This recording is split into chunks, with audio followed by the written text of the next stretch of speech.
chapter 5. For instance, we know that when these bodies of ours are taken down like tents and folded away, they will be replaced by resurrection bodies in heaven, God-made, not handmade, and we'll never have to relocate our tents again. Sometimes we can hardly wait to move, and so we cry out in frustration.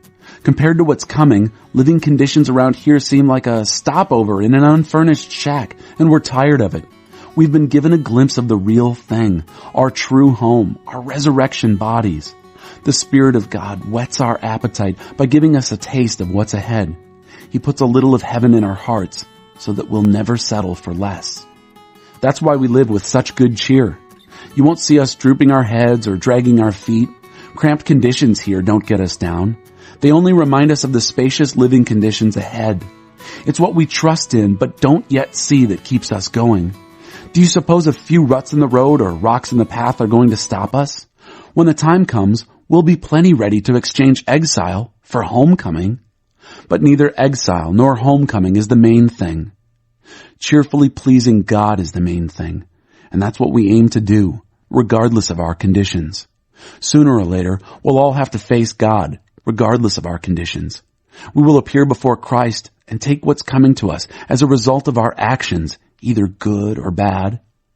That keeps us vigilant, you can be sure. It's no light thing to know that we'll all one day stand in that place of judgment. That's why we work urgently with everyone we meet to get them ready to face God. God alone knows how well we do this, but I hope you realize how much and deeply we care. We're not saying this to make ourselves look good. We just thought it would make you feel good, proud even, that we're on your side and not just nice to your face as so many people are. If I acted crazy, I did it for God. If I acted overly serious, I did it for you. Christ's love has moved me to such extremes. His love has the first and last word in everything we do. A new life. Our firm decision is to work from this focused center. One man died for everyone. That puts everyone in the same boat. He included everyone in his death so that everyone could also be included in his life, a resurrection life, a far better life than people ever lived on their own. Because of this decision, we don't evaluate people by what they have or how they look. We looked at the Messiah that way once and got it all wrong, as you know. We certainly don't look at him that way anymore. Now we look inside, and what we see is that anyone united with the Messiah gets a fresh start, is created new. The old life is gone. A new life burgeons. Look at it. All this comes from the God who settled the relationship between us and him, and then called us to settle our relationships with each other.